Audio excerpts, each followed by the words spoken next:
السلام عليكم متابعينا الكرام. جهة توفر عندنا هذا الموديل غرفة نوم بجارة عراقية ضمن الدرجة الممتازة وضمن الأصباغ البوية البوليستر.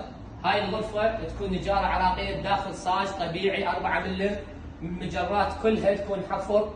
نجي هسه على تقاطيع الكنتور. هذا الكنتور قياسات الكنتور يكون ارتفاع الكنتور 2.75 متر، عرض الكنتور 3 مترات و30، زاوية الملابس بارتفاع الكنتور عرضها 1.10 متر. نجي هسه على اول خانه من الكنتور مثل ما تلاحظون، نظام رف زائد بوري، كل القواعد طبعا قفايص حديد، نرماده شريطيه، جوده الصبغ ونوعيه الصبغ مثل ما موضحه امامكم. عندنا الابواب الوسطيه اشتغلنا لكم اياها 3 رفوف 4 خانات، تكون بهالشكل هذا مثل ما تلاحظون.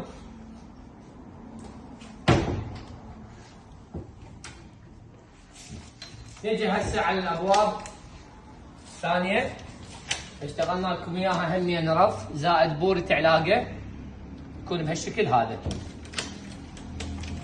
زاويه الملابس تكون نظام رف زائد بوري. طبعا تقاطيع الكنتور من الداخل تكون حسب رغبه الزبون. عندنا الراس العالي والكوموديات مثل ما تلاحظون، الكوموديات منفصله عن بعض. المجرات طبعا كلها حفر بالخشب، شغل درجه اولى. الراس العالي اشتغلنا لكم اياه بهذا القماش الشامول خياط تنقيج.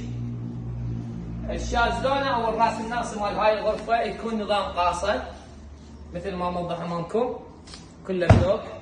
ميز تواليت اشتغلنا نظام مجرم زائد ابواب 2. وعندنا هنا الجزامه مثل ما تلاحظون، نظام ابواب 2.